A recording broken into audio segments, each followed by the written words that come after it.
আমি অত্যন্ত দুঃখের সঙ্গে আপনাদেরকে জানাচ্ছি যে মধ্যপ্রাচ্যে চলমান যে সংঘাত তাতে বাংলাদেশের 2 জন নাগরিক নিহত হয়েছেন এবং 7 জন আহত হয়েছেন। এটা আমাদের জন্য একটা বড় শোক বার্তা। যারা আহত হয়েছেন তাদের পাশে আমাদের রাষ্ট্রদূত তারা গেছেন, ছুটে গেছেন।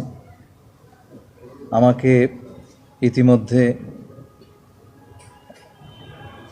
কুয়েতের পররাষ্ট্রমন্ত্রী এবং বাহরাইনের পররাষ্ট্রমন্ত্রী ফোন করেছিলেন এবং কাতারের পররাষ্ট্র প্রতিমন্ত্রী। তারা সকলে আমাদের নাগরিক যারা এ সমস্ত দেশে আছেন তাদের সম্পূর্ণ নিরাপত্তা এবং সুরক্ষা দেওয়ার ব্যাপারে তাদের পূর্ণ আশ্বাস দিয়েছেন। আমরা প্রথম থেকেই বলে এসেছি যে এই সংঘাতময় সময়ে আমাদের সবচাইতে বড় প্রায়োরিটি বা অগ্রাধিকার হচ্ছে ওই অঞ্চলে বসবাসরত আমাদের নাগরিকবৃন্দ। আমরা 1 ফেব্রুয়ারিতে যে প্রেস রিলিজটা দিয়েছিলাম সেটা আমরা শুরুই করেছিলাম আমাদের নাগরিকদের স্বার্থ সমুন্নত রেখে। আমাদের নাগরিকরা তারা আক্রান্ত হলে সেটা কাতারের ব্যারারি পাশে হলে এপাশে হোক বা কাতারে গিয়ে হোক, আমরা তাদের পাশে দাঁড়াবো। আমাদের সবচাইতে বড় জাতীয় স্বার্থ হচ্ছে আমাদের জনগণ। আমরা আশা করি যে এই সংঘাতে আর কোনো বাংলাদেশের প্রাণহানি ঘটবে না কিংবা আর কেউ আহত হবেন না, কিন্তু সেরকম অবস্থা হলে আমাদের যা যা কর্তব্য তা সকলে আমরা পালন করব। একই সঙ্গে অনেকে বিদেশে কাজ করবার জন্যে যাওয়ার প্রস্তুতি নিয়েছিলেন, তারা আটকে পড়েছেন। সেই বিষয়ে আমাদের মধ্যে কথা হয়েছে। আমাদের বৈদেশিক কর্মসংস্থান মন্ত্রী মহোদয় এবং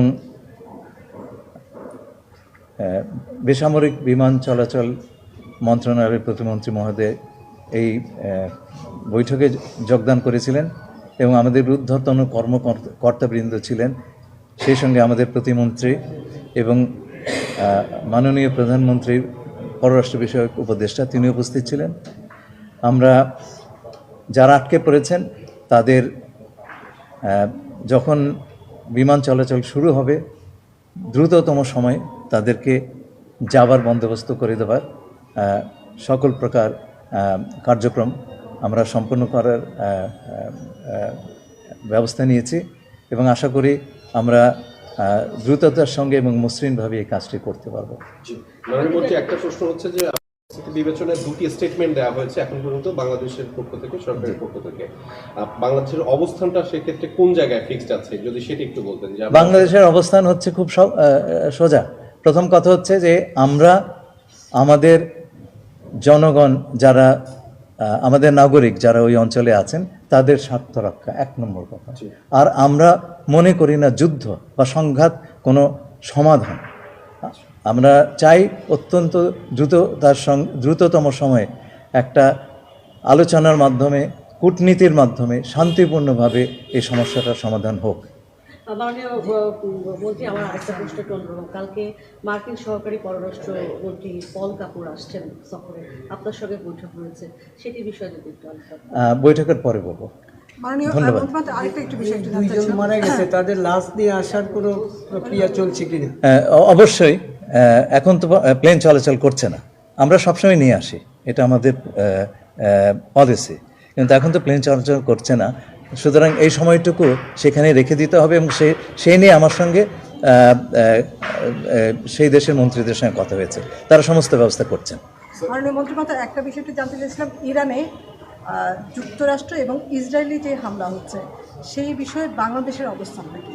আমি তো বলেছি যে আমরা মনে করি না যে কোনো ধরনের যুদ্ধ হামলা এগুলি কোনো সমাধান। যে আমরা দুই পক্ষে পক্ষের কাছে আবেদন জানাচ্ছি যে আলোচনাটা থেমে গিয়েছিল সেটা আবার নতুন করে আপনার শুরু করেন। স্যার, কোনো কারণে যদি যুদ্ধ মানে এই যে সংঘাত এটা একটু দীর্ঘায়িত হয়, তাহলে কি বাংলাদেশ স্বল্প মধ্য কিংবা দীর্ঘমেয়াদী কোনো পরিকল্পনা? আপনি যদির কথা বলছেন, যদির কথা তো হাইপোথেটিক্যাল, এটা না আমরা আমাদের প্রস্তুতি আছে তো। না, আমাদের সব ধরনের আর প্রস্তুতি আছে। ইরানের প্রধানমন্ত্রীর সাথে আমাদের প্রধানমন্ত্রী কোনো কথা বলবেন কিনা? এই পর্যন্ত সেই প্রশ্নটি আসেনি। ধন্যবাদ। ধন্যবাদ। Thank you.